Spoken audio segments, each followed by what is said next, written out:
tidak pernah meninggalkan kami.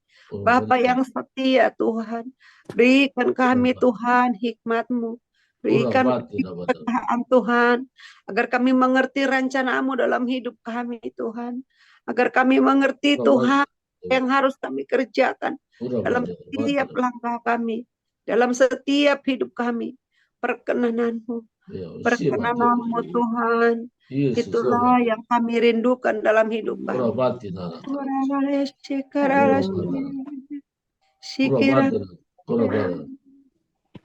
Yes, yes, Lord. Yesus,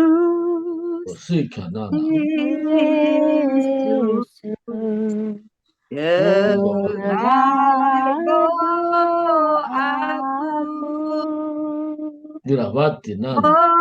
orang lain Kau hampiri, berilah berkat. Katakan Yesus.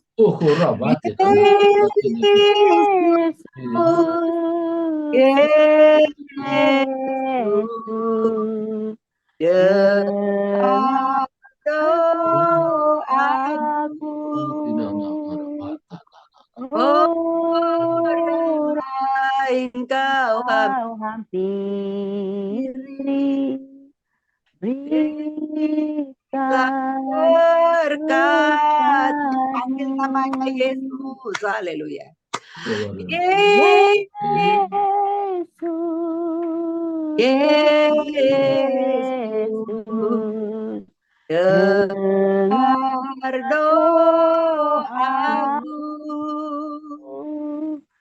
orang lain Kau hampiri, berilah berkat-Mu. Janganlah Tuhan lalui. Janganlah Tuhan lalui. Berilah berkat-Mu. Orang lain Kau hampiri, berilah berkat-Mu. Haleluya. Terima kasih Tuhan, terima kasih. Kita memanggil nama-Mu pagi ini. Kami sudah sampaikan doa permohonan kami secara pribadi Tuhan. Kami percaya Engkau sudah mendengar. Kami percaya Engkau tidak pernah melalui, tapi Engkau sudah menjawab doa kami. Kami percaya Bapa, kami akan melihat hari-hari yang baik, cita-cita, berkat berkelimpahan dalam hidup kami, sebab kami anak-anak Tuhan yang sudah Engkau pilih. Terima kasih buat pagi ini. Kami akan membaca firman Tuhan. Berikan kami hikmat-Mu, sehingga kami bisa mengerti apa yang Tuhan taruh di hati kami pada pagi ini. Tuhan memberkati setiap anak-anak Tuhan yang berdoa. Tuhan menolong dan Tuhan memberikan dan sukacita. Terima kasih Bapa, ini kami anak-anak-Mu. Biarlah Engkau yang memberkati, mengurapi dan memampukan kami. Di dalam nama Yesus Kristus kami bersyukur dan kami berdoa. Haleluya, haleluya. Amin. Baik Bapak Ibu, kita akan membaca firman Tuhan. Shalom Pak Mulyono sudah bergabung. Terima kasih Pak Mulyono. Nanti baca Amsal 3 ayat 9 sampai 10 ya Pak Mulyono ya. Nah baik, langsung saja Bapak Ibu. Kalau bisa diceritakan apa yang didapat, diceritakan ya. Kalau bisa dijelaskan lebih baik lagi. Nah tapi kalau tidak bisa dibacakan saja tapi diimani. Itu yang perlu ya. Baik Bapak Ibu, tadi saya ulangi.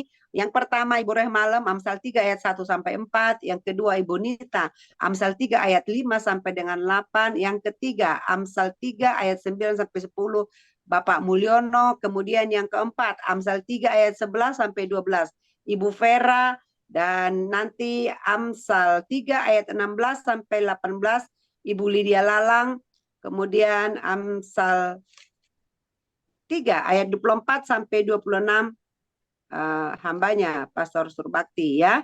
Dan demikian yang lain kita lewatkan saja, tapi kita baca secara pribadi karena Mereka yang bertugas tidak bisa hadir. Baik, langsung saja kita mulai. Mari kita siapkan yang terbaik hati kita buat Tuhan. Silakan Ibu Rehmalem yang pertama. Tuhan memberkati kita semua. Shalom, saudara-saudara yang dikasih oleh Tuhan. Kedengaran suara saya? Ya, jelas. Jelas.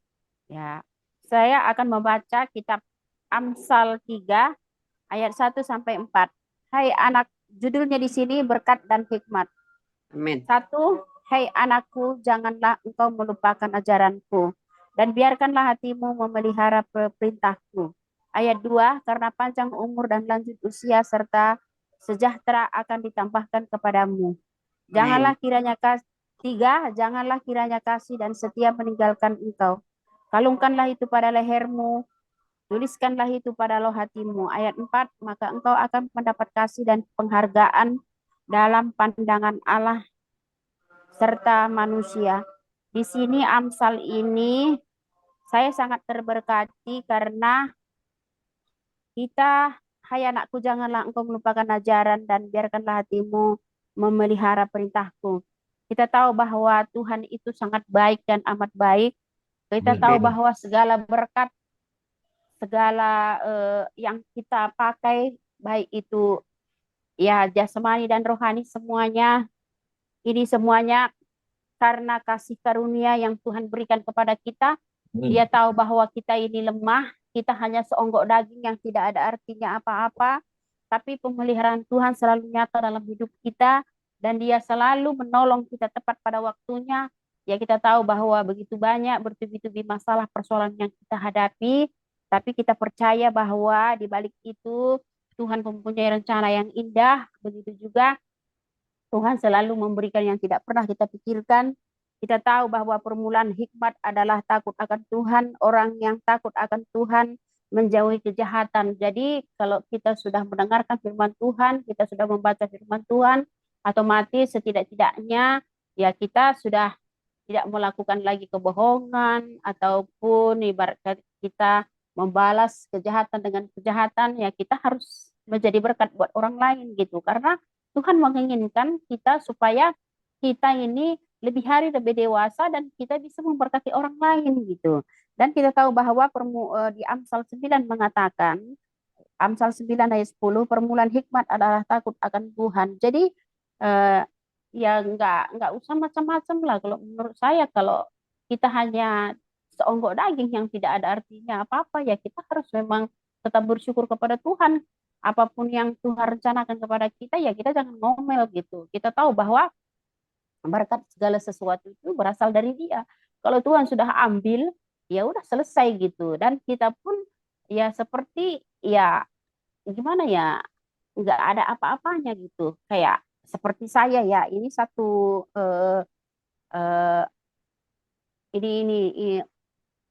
ini kesaksiannya. Sebenarnya sih sudah lama sekali.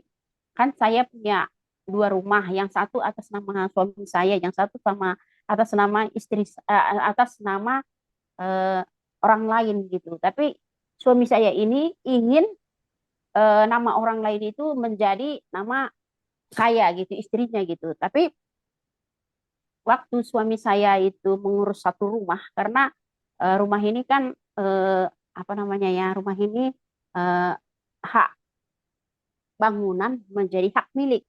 Yang satu suami saya itu ngurus-ngurus habis kira-kira kalau nggak salah 3.400.000 atau 4.500.000, nggak tahu lah. Yang atas nama orang lain itu dia serahkan kepada saya. Nah, lu urus nih. Nah, semuanya ini duitnya gitu. Udah saya terima, saya pergi ke notaris, semua gitu. Ya memang semuanya saya nggak tahu gitu. Dan saya memang bodoh sama sekali masalah itu gitu ya. Tapi udah saya bawa uang itu beserta surat-surat, dan saya ke sana, kami tanya gitu. Karena mungkin suami saya pada saat itu melalui calo, makanya banyak begitu. Karena suami saya juga nggak mau repot-repot gitu. Ya udahlah, kalau lu ngurus-urus, pokoknya udah siap gitu. Tapi kalau saya kan nggak, karena kita ini perempuan dan punya hikmat dan punya damai sejahtera yang Tuhan berikan kepada kita, kenapa kita nggak menggunakan gitu ya. Ada itu saya urus, ya saya memang tidak tahu, saya tanya gitu. Akhirnya ada orang, sini aku urus, saya nggak mau gitu, saya nggak mau, saya urus sendiri. Ya udah, Ternyata keloket 1, keloket 2, keloket 3, keloket 4 gitu. Ternyata uang itu cuman habisnya 150.000 gitu. Dalam hati saya, Tuhan bagaimanakah ini? Duit ini masih banyak, sedangkan urusan sudah selesai. Ya, saya terus terang aja ya pada saat itu yang takut akan Tuhan gitu, ya bisa aja saya selipkan gitu. Tapi karena saya takut sama Tuhan dan saya mendengarkan firman-Nya dan Tuhan selalu mengajar kita bahwa tidak boleh berbohong, kita harus menjadi berkat buat orang lain, apalagi kan anak-anak saya ngelihat gitu, saya nggak mau gitu.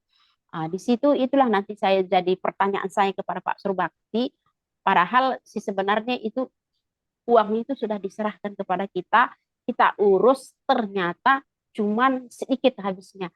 Terus dalam hati saya itulah si iblis itu ya. Ya udah, simpen aja kan, jangan kasih tahu sama suamimu gitu. Tapi di dalam hati saya karena saya takut akan Tuhan kan, bergejolak, jangan jangan jangan berikan berikan berikan. Akhirnya sampai di rumah saya senyum-senyum. Suami saya bilang, "Kenapa senyum-senyum?" "Enggak apa-apa. Senyum-senyum aja kamu," katanya. "Enggak apa-apa." "Ada apa tadi?" "Enggak apa-apa," saya bilang. Tapi di dalam hati saya bergejolak gitu. Si iblis mengatakan, "Ya udah simpan aja." Ya Roh Kudus, karena Tuhan karena hikmat Tuhan yang ada pada kita, saya langsung berhikmat gitu. Berikan, berikan, berikan uang itu, berikan. Akhirnya saya berikan gitu kan. Saya bilang gini, ini kalau seandainya saya berbohong, ya percuma dong saya baca firman Tuhan, mendengarkan firman Tuhan selama ini. Kalau seandainya saya tidak berbohong, saya nggak punya duit. Saya bilang sama suami saya, emang ada apa? Ini ngurus-ngurus itu cuma 150.000. Ah, masa sih? Iya. Jadi uang itu masih banyak. Sini katanya. Nah, kan, gue bilang, ya memang bukan hakmu itu. Pokoknya kan semua belanja apa sudah saya kasih. Itu hak saya ya. Ya udahlah kata saya kan. Saya berikan uang itu ya. Kalau dalam pikiran saya ya, semuanya kan sudah diserahkan sama kita ya. Itu sebenarnya berapapun seandainya habis, sisanya kan seharusnya buat kita, itulah pikiran saya. Tapi di sini Roh Kudus mengatakan harus kita jujur. Ya, karena kita apa? Kita sudah mendengarkan firman Tuhan, ya segala-galanya sudah kita doa, sudah kita menyanyi, ya kita buktikan bahwa kita memang benar-benar anak Tuhan itu aja. Terima kasih. Amin. Haleluya, haleluya. Wow, luar biasa ya. Ya, jadi memang kejujuran itu nomor 1 ya. Kalau kita sekali sudah nggak jujur, nanti butuh lagi bohong-bohong yang lain untuk menutupi dosa yang satu itu ya. Oke, terima kasih Bu Rehmalem buat kesaksiannya, luar biasa ya. Ya orang yang berhikmat ya. Uang segitu tidak seberapa, tapi nanti kan imbasnya itu jadi kemana-mana ya. Kita tidak mau anak kita juga ikut masuk jadi terjerat di dalamnya. Puji Tuhan. Silakan langsung Ibu Nita. Oke, aku baca langsung ya. Oke. Amsal 3 ayat 5. Percayalah kepada Tuhan dengan segenap hatimu dan janganlah bersandar kepada pengertianmu sendiri. 6. Akuilah dia dalam segala lakumu, maka ia akan meluruskan jalanmu. 7. Janganlah engkau menganggap dirimu sendiri bijak, takutlah akan Tuhan dan jauhilah kejahatan. 8. Itulah yang akan menyembuhkan tubuhmu dan menyegarkan tulang-tulangmu. Dari perikop ini, kalau aku di sini nih di ayat 5 ini yang agak gimana ya, percayalah kepada Tuhan dengan segenap hatimu. Itu yang kadang-kadang suka miss ya. Niatnya memang percaya banget sama Tuhan segenap, tapi kadang-kadang kita suka bersandar kepada pengertian kita sendiri gitu loh. Kayak contohnya deh, Pak Surbakti tahu ya, aku niat jual kos-kosan kecilanku. Karena pengertianku, aku udah gak punya dana lagi nih kuliahin anak.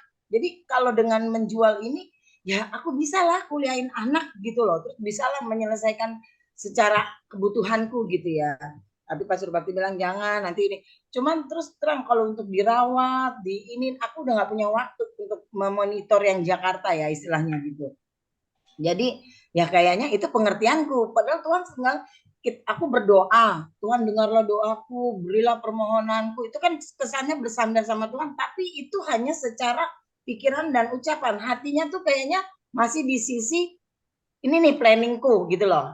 Ya, jadi mungkin itu yang nggak klik ya. Jadi Tuhan punya rencana lain, Tuhan ini, tapi aku nggak berserah, aku nggak percaya sepenuhnya, hanya memikirkan dengan gimana pemikiranku, pengertianku gitu loh.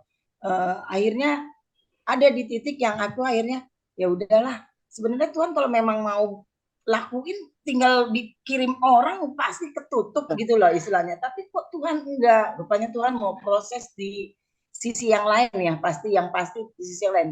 Kalau memang itu seizin Tuhan, semudah itu Tuhan akan lakukan. Menurutku. Cuman kalau hanya dengan pengertianku, Tuhan tuh ingin menguji bahwa kamu tuh coba kuasakan diri dulu deh. Nanti kalau udah laku, ya kalau sesuai dengan cita-cita keinginan kamu, ternyata belok lagi gitu. Kayaknya feelingnya aku sih kayaknya, oh Tuhan mau menghajar aku di sini nih. Nggak Tuhan kasih dulu, biar kamu dulu mengerti apa yang Tuhan mau gitu ya. Ya, jadi disinilah yang aku ini. Nah, kalau untuk Aquila dia dalam segala lakumu, jujur, aku tetap selalu memprotek tiap hari itu minta sekali perlindungan Tuhan supaya ya tutur kata dan sikap tingkah laku itu tidak mendukakan hati Tuhan gitu. Jadi ya memang harus tetap diprotek sama Tuhan gitu loh.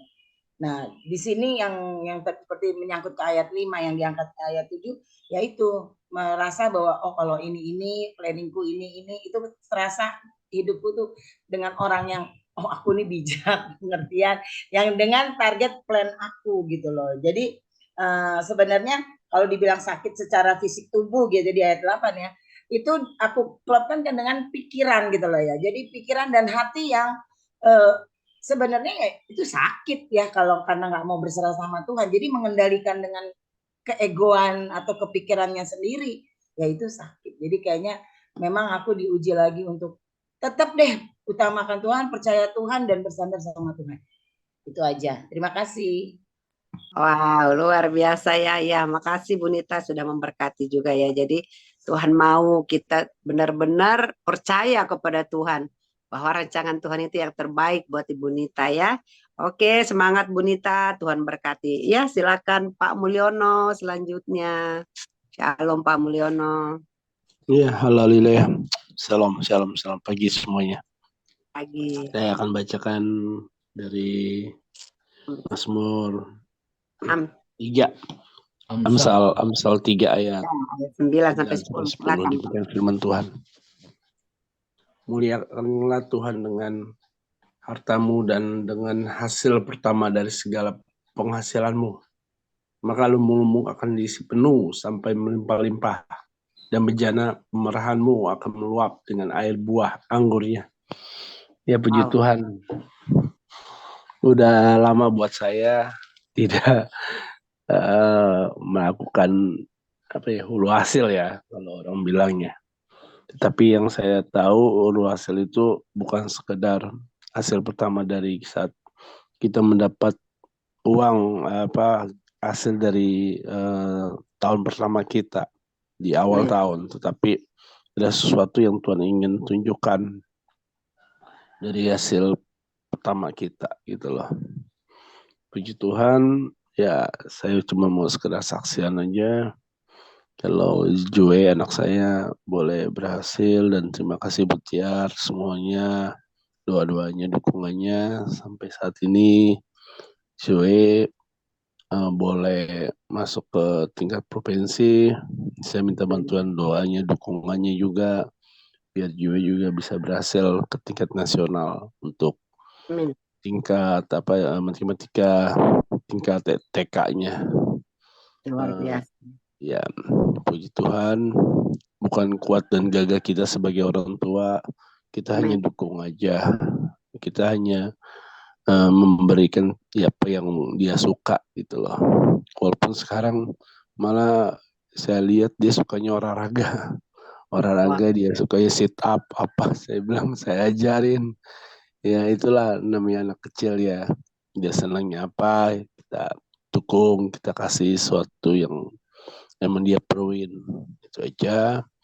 Dan main musik juga dia seneng gitu loh, cuman piano ini agak mahal. Saya juga dicari sama teman saya yang untuk yang bisa kredit gitu ya, minimal ya 200 sebulan, tetapi bilang mana ada lo paling ntar. Saya bilang ya kalau emang udah berkat nggak akan kemana kok, saya bilang.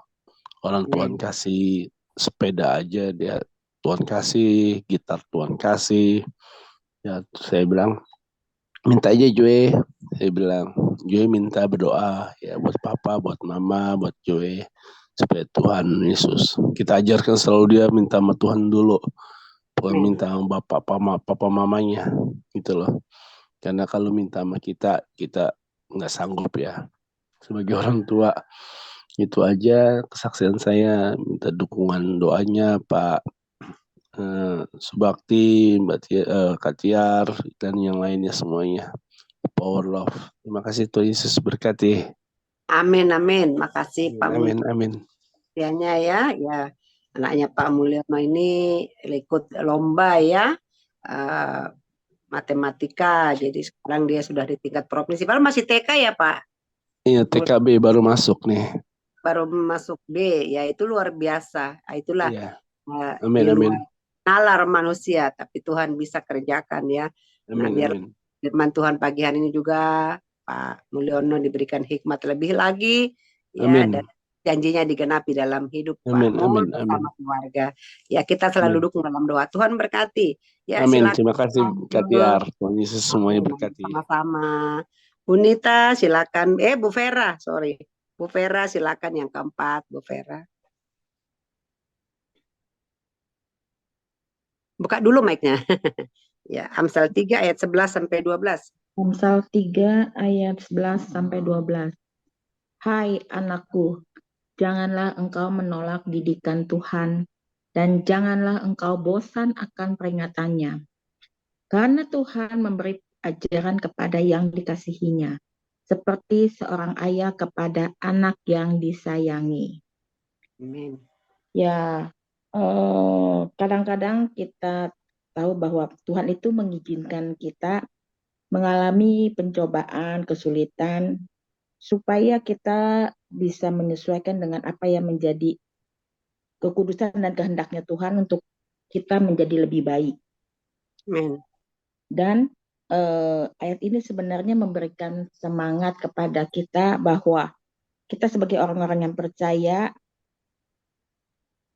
untuk tetap kuat dan percaya bahwa Tuhan itu selalu ada di dalam setiap kita mengalami penderitaan, mengalami sakit, mengalami kesusahan. Itu aja sih, bahwa seperti ya seorang bapak yang sayang kepada anaknya ya. Jadi ya pelajaran-pelajaran dari Tuhan itu, segala ujian apapun sebenarnya untuk mengubah kita yang sepertinya memang tidak enak, tapi sebenarnya ada maksud yang rancangan Tuhan itu yang kadang-kala kita tidak mengerti, tapi pada akhirnya setelah kita melalui prosesnya dan kita ikhlas, rela menerimanya, dan akhirnya kita dibukakan menyadari bahwa oh itu ada sesuatu yang baik buat kita. Itu aja sih Bu. Oke, makasih Bu Vera ya. Ya intinya kalaupun ada persoalan, ada ujian, kita anggap itu adalah cara Tuhan mendidik kita, cara Tuhan untuk mendisiplinkan kita, atau cara Tuhan untuk mengasihi kita agar kita tidak terlena dengan dunia ini, tapi kita tetap mengandalkan Tuhan ya. Makasih Bu Vera buat sharingnya, buat firman Tuhannya. Ya saya bacakan saja, baru nanti lanjut Ibu Lydia Lalang ya. Amsal 3 ayat 13 sampai 15, demikian firman Tuhan. Berbahagialah orang yang mendapat hikmat, orang yang memperoleh kepandaian, karena keuntungannya melebihi keuntungan perak, dan hasilnya melebihi emas. Ia lebih berharga daripada permata. Apapun yang kau inginkan tidak dapat menyamainya. Ya, amin. Wow, luar biasa ya. Orang yang mendapat hikmat itu contohnya di Alkitab yaitu Raja Salomo ya. Benar, dia mendapatkan semuanya, kekayaan, kepandaian, ya, emasnya banyak, hartanya banyak. Ya, jadi yuk kita semua kita berlomba-lomba berusaha untuk selalu mendapatkan hikmat, meminta hikmat daripada Tuhan. Karena dikatakan itu melebihi emas hasilnya ya, dan lebih berharga daripada permata. Wow, keren ya. Dan kita tetap belajar dan belajar. Itu saja. Lanjut Ibu Lydia Lalang, Tuhan berkati kita semua. Bu Lydia Lalang, shalom.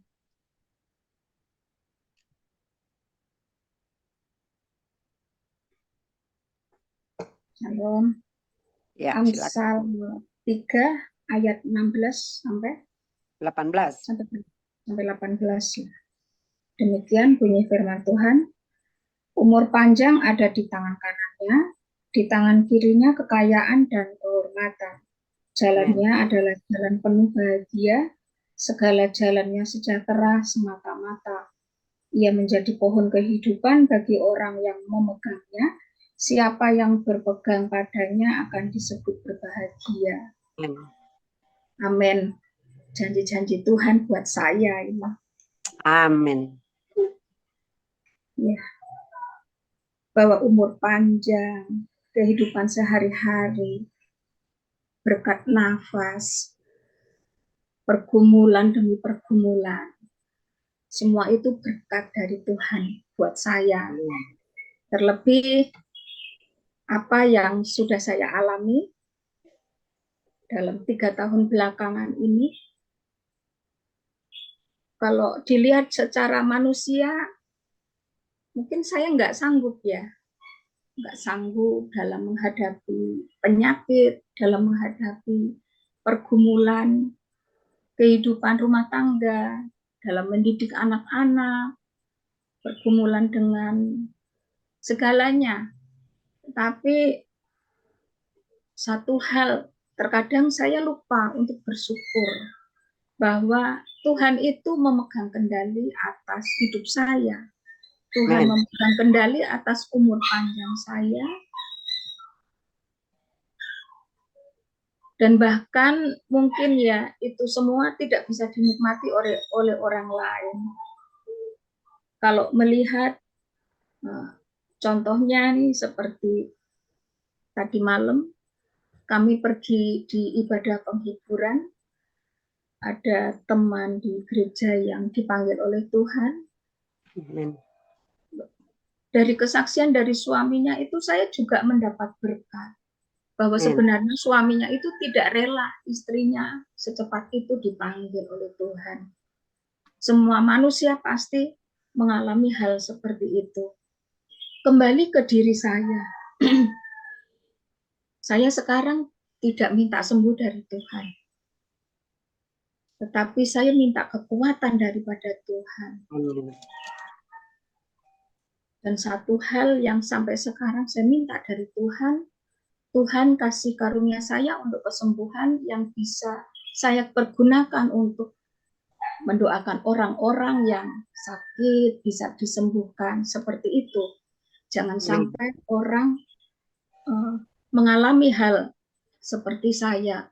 Karena kalau saya berpikir, saya mungkin bisa bersyukur ya dengan kondisi seperti ini. Apakah orang lain juga bisa bersyukur?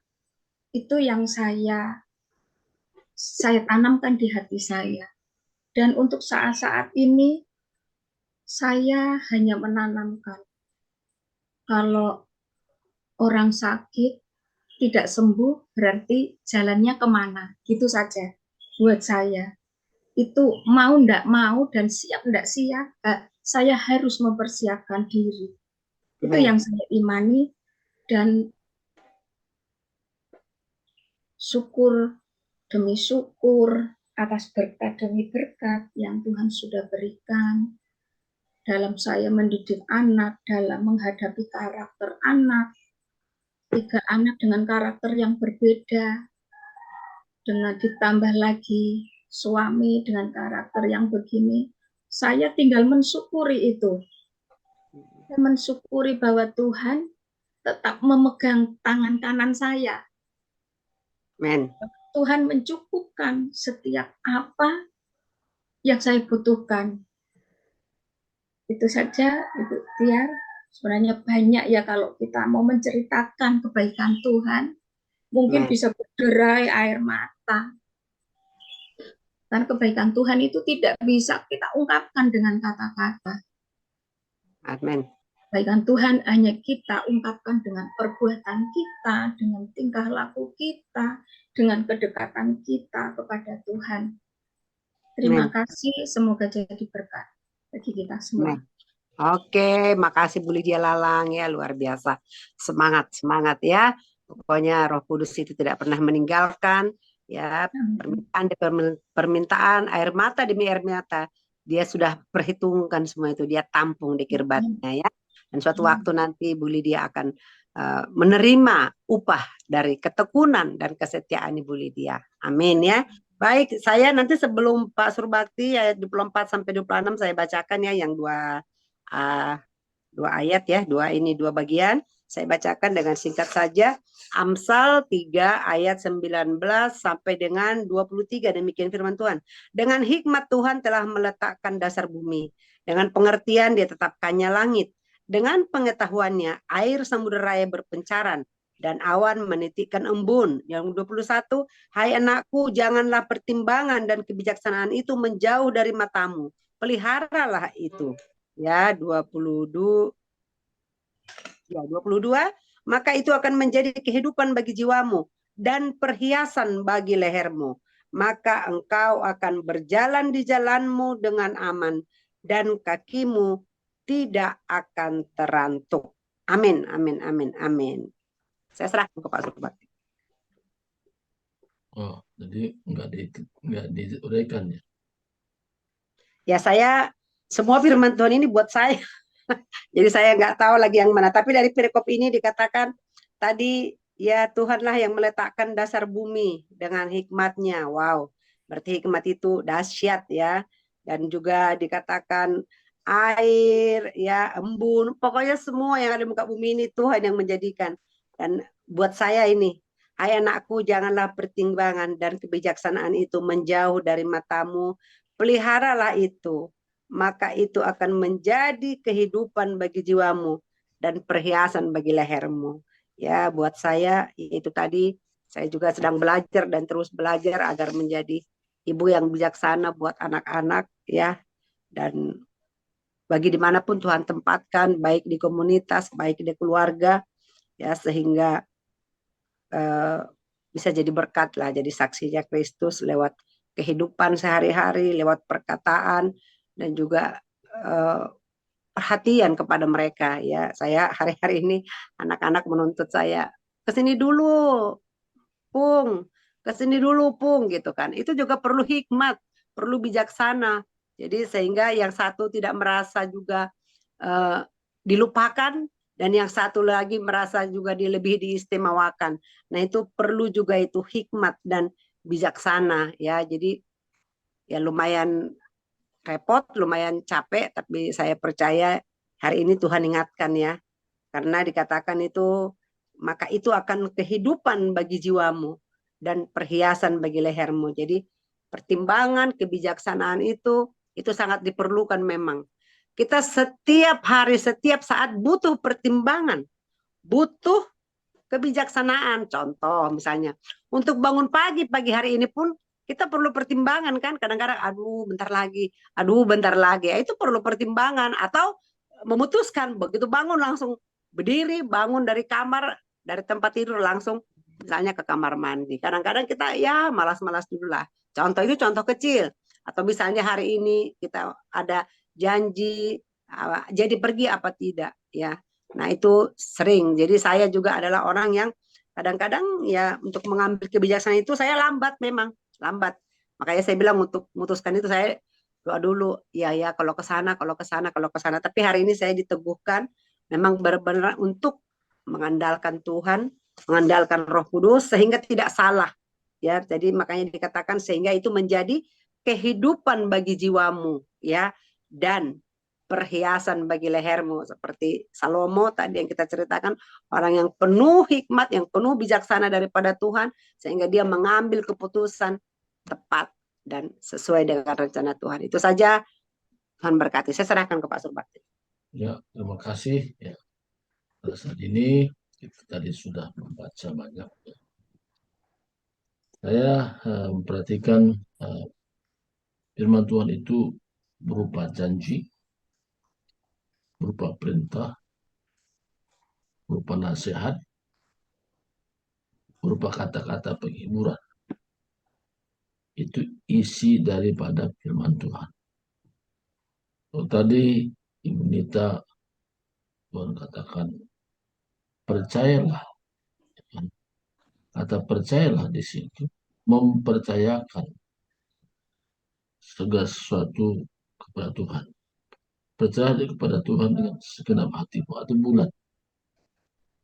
Bulat artinya bukan 70%, tapi 100%. Amin. Atau percaya dalam artinya di sini mempercayakan sepenuhnya. Ya. Jadi segala persoalan yang kita sedang hadapi, kita mempercayakan sepenuhnya kepada Tuhan. Maka sering saya katakan, ada bagian kita, ada bagian Tuhan. Bagian kita, ya kita mempercayakan sepenuhnya kepada Tuhan, sehingga Tuhanlah yang bertindak. Tuhan yang mengambil alih. Jadi walaupun Tuhan sanggup, tapi kalau kita tidak mempercayakan kepada Tuhan, nggak terjadi apa-apa. Tuhan juga memberikan janji. Dan janji Tuhan itu pun ketika kita benar-benar percaya dengan segenap hati, artinya kita jadikan itu menjadi iman. Kata iman artinya bukan iman kita, tapi iman yang dari Tuhan, yang kita taruh dalam hati kita. Karena sumber iman itu adalah Tuhan. Jadi iman yang dari Tuhan, kita taruh dalam hati kita, dan itulah dasar kita untuk berdoa. Memohon untuk sesuatu, karena iman yang dari Tuhan. Tuhan juga memberikan perlindungan. Berupa janji apa? Perlindungan. Tuhan katakan bahwa dia melindungi setiap umat. Asal kita memang tetap dalam koridornya Tuhan. Artinya dalam pimpinan Tuhan. Kita tidak mau menyimpang kanan atau menyimpang ke kiri. Kita terus fokus kepada janji Tuhan. Janji Tuhan itu bisa segera, bisa sebentar, bisa nanti, atau bisa juga tidak. Nah, disinilah perlu kepekaan rohani. Kita peka akan apa kata Tuhan. Karena perkataan Tuhan itu iya dan amin. Nah, kalau Tuhan katakan iya, ya kita tetap percaya kepada janjinya itu dan pasti digenapi. Tidak mudah-mudahan, tapi pasti digenapi. Saya sebagai pribadi ya, saya ketika saya percaya, saya yakin sepenuhnya.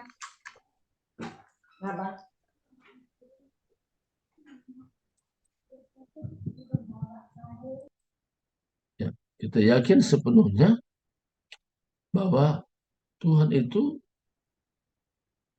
dia setia, dia tahu kondisi, dia tahu keadaan kita, dia tahu kebutuhan kita lebih daripada kita.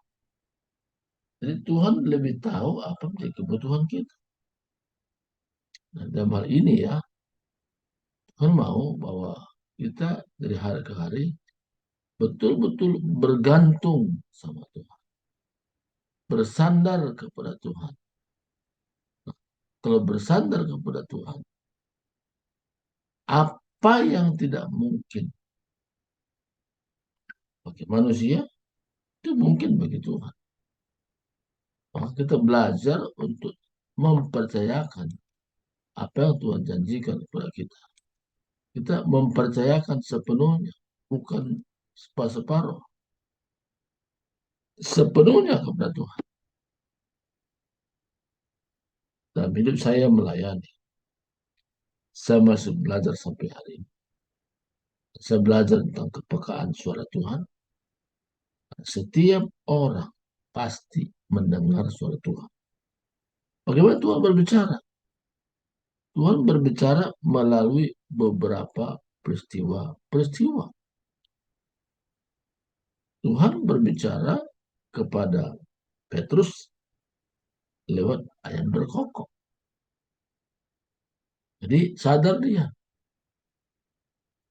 Dia menyadari bahwa dia sudah salah. Dia sudah menyangkal Tuhan daripada orang. Tuhan berbicara lewat keledai. Keledai juga menjadi sarana Tuhan bicara sehingga Bileam sadar bahwa tindakannya itu salah. Jadi beragam cara Tuhan berbicara kepada manusia. Adalah sebuah peristiwa. Apakah peristiwa itu berupa teguran, nasihat? Nah, ini yang kita perlu belajar. Ketika kita belajar bersama Tuhan, semuanya indah pada waktunya. Karena janji Tuhan itu janji yang benar-benar digenapi ketika kita mempercayakan sepenuhnya kepada Tuhan. Kita yakin bahwa apa kata Tuhan itu ya dan amin. Kita yakin sepenuhnya. Jadi kita tidak berkata, oh aku ini nggak ada apa-apanya. Nggak begitu. Bahasa kita berubah ketika kita mempercayai apa kata Tuhan. Di mana perubahannya? Ketika kita mempercayai dalam setiap keadaan kita hanya kepada Tuhan. Kita berkata kepada Tuhan secara berbagai doa. Aku percaya Tuhan. Janjimu ya dan amin. Janjimu ya dan amin. Dan saya belajar melangkah untuk hal ini. Sampai hari ini. Ada orang bilang dari mana lah Pastor Bati sumber berkat bagi dia. Saya hanya berkata, Tuhan punya rekening. Rekeningnya apa? BCA. Dan bukan bank BCA, BCA. Bank Sentral Allah. Bank yang berpusat pada Allah. Artinya setiap kebutuhan kita ketika mengarahkan diri kepada Tuhan, kita mempercayakan sepenuhnya kepada Tuhan. Dan Tuhan bertindak. Tuhan menyatakan sesuatu kepada kita yang mempercayai. Tuhan itu berkuasa, tapi kalau kita tidak mempercayakan Tuhan dalam segala aspek kehidupan kita, tidak terjadi apa-apa karena Tuhan itu tidak pernah maksa. Tapi Tuhan memberikan kita untuk mengambil sebuah keputusan. Untuk berkata, aku percaya janjimu. Aku hidup dalam janjimu. Aku mempercayai sepenuhnya dalam janjimu. Apa janji Tuhan? Janji Tuhan kepada setiap umatnya. Tidak hanya sebatas hal-hal jasmani. Janji Tuhan itu tidak hanya sebatas hal lahiriah yang bisa dipegang, yang bisa diramu. Tapi janji Tuhan jauh melampaui daripada apa yang kita pikirkan. Kalau Tuhan berjanji lewat tangan kita, lewat tangan pada orang lain, terjadi lawatan Tuhan, terjadi kesembuhan, terjadi kelepasan di setiap orang yang kita doakan. Janji Tuhan juga lewat mulut kita, perkataan kita, perkataan yang membangun, perkataan menguatkan, perkataan yang menghibur, sesuai dengan Al-Quran. Jadi ini janji Tuhan buat kita. Jadi kalau kita percaya sepenuhnya ini, maka hidup ini indah. Kenapa indah? Karena Tuhan janjikan, aku sekali-sekali tidak pernah meninggalkan engkau, tidak akan pernah membiarkan engkau, aku tetap setia bersama dengan engkau selama-lamanya. Nah, kalau Tuhan demikian, kita bukan sekedar orang biasa. kita menjadi orang yang luar biasa. Perkataan kita berubah. Kalau dulu kita berkata, aku ini nggak ada apa-apanya Tuhan. Bagus. Sebagai sikap rendah hati. Kita berkata, aku menjadi berguna, aku menjadi berarti oleh karena roh Tuhan ada di dalam hati. Roh Tuhan yang membuat aku mampu melakukan perkara-perkara yang besar. Tadi malam saya saksikan kepada teman dalam komunitas gospel. Saya katakan saya ini orang desa yang awalnya tidak tahu bahasa Indonesia, yang tahu bahasa daerah. Tapi beliau satu kerinduan dan mempercayai Tuhan. Bukan hanya bahasa Indonesia saya tahu, tapi juga Tuhan berikan sedikit kemampuan untuk bisa berbahasa Inggris.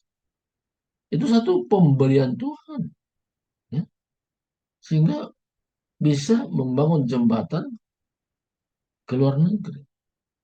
Karena bahasa itu sebagai jembatan untuk bisa berkomunikasi dengan dunia luar. Ketika orang itu memberikan pemaparan baik firman-Nya, kita bisa mengerti kenapa? Karena Tuhan memberikan pengertian. Sehingga apapun orang cakapkan, kita bisa mengerti dan kita bisa aplikasikan dalam hidup. Jadi Tuhan memberikan janji, nasihat, memberikan kekuatan, memberikan semangat, dan memberikan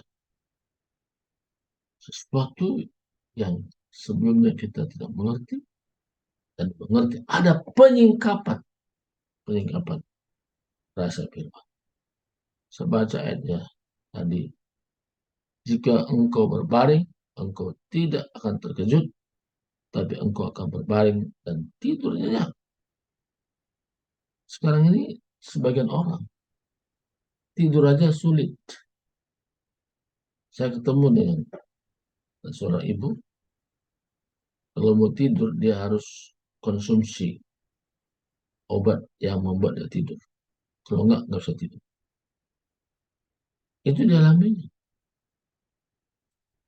Kenapa sampai demikian? Karena pikirannya itu adalah tempat di mana iblis bermain, berperang, dia tidak mampu menguasai. Tapi kita sebagai orang percaya, karena kita percaya bahwa Tuhan itu bukan jauh, tapi menyatu dengan kita lebih dekat daripada pakaian yang kita pakai. Kapan saja kita berbaring, kita bisa tidur nyenyak. Orang katakan, Pak Surbakti ini di kursi pun bisa tidur. Nggak usah berbaring, duduk bisa tidur. Tapi sebentar bangun lagi. Janganlah takut kepada kekejutan yang tiba-tiba atau kepada kebiasaan orang fasik bila itu datang. Kenapa kata orang fasik? Orang fasik hanya tahu firman, tidak pernah menjadi pelaku firman. Dia tahu, bahkan dia katakan dia menguasai firman. Dia bisa berdebat, tapi orang benar, dia izinkan firman Tuhan menguasai hidup.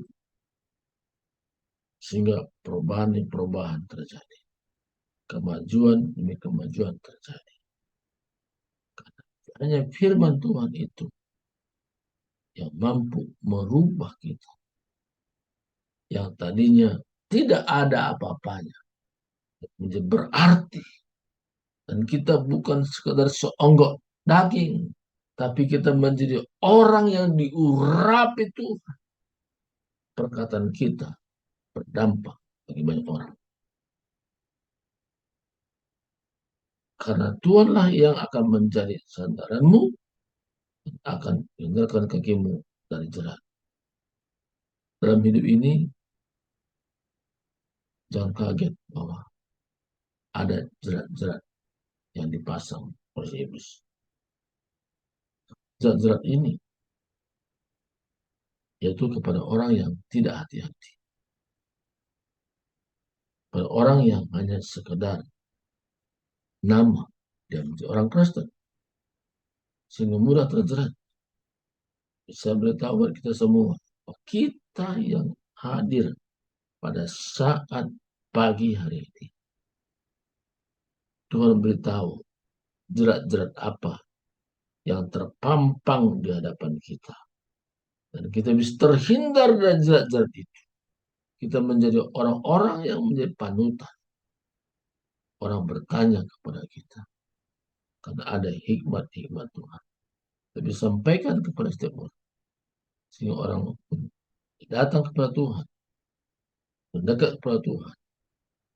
Dan menjadi pelaku-pelaku firman. Jadi pada saat ini, Tuhan inginkan kita mempercayai Tuhan.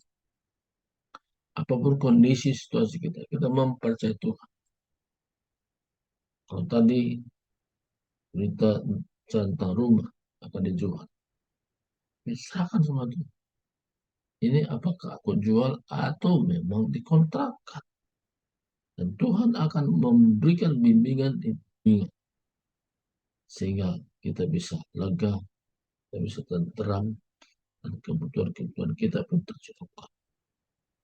Jadi saudara Tuhan mau bahwa hidup kita meningkat dari hari ke hari. Bukan flat, bukan datar-datar, tapi makin maju dari hari ke hari.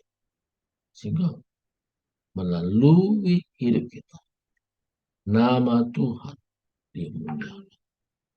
Nama Tuhan ditinggikan. Kita mempercayai ada janji Tuhan, ada perintah Tuhan, ada nasihat, ada kata-kata penghibur. Sehingga hidup kita bukan sekadar hidup yang biasa-biasa. Tapi hidup kita, hidup yang extraordinary. Artinya luar biasa. Dari hari ke hari kita hidup sekarang ini. Hidup yang bersama dengan Tuhan. Dan hal-hal yang luar biasa dari Tuhan itu dinyatakan dari kehidupan kita. Kita berdoa. Terima kasih Tuhan hari ini. Hamba-Mu sudah berhenti berbicara, tapi Roh Kudus menyebarkan ke dalam hati kami setiap tindakan kami, setiap perkataan kami selaras dengan kehendak Tuhan. Kami tahu Tuhan dalam hidup ini hanya sementara. Waktu-waktu di mana Kau beri kami hidup sampai hari ini, kami mandang kepada Tuhan. Tuhan memberikan janji. Janji itu dan amin. Kami berkata, aku hidup, bukan aku lagi yang hidup, tapi Kristus yang hidup dalamku. Kita bukan lagi memandang kepada kebutuhan hidup, tapi apa tujuan Tuhan kita hidup sampai hari ini. Terima kasih Tuhan. Kami percaya janji-Mu. Kami akan mengalami semua iman lawatan Tuhan. Dan kami masing-masing. Dari hari ke hari. Sampai selama-lamanya. Di dalam Kristus. Kami sudah berdoa bersungguh. Haleluya. Amin. Akan kembali kepada Ibu Tiara. Ya, baik. Terima kasih Pak Surbakti. Kita akan akhiri ibadah kita pagi hari ini. Nanti doa penutup Ibu Lydia Lalang, Ibu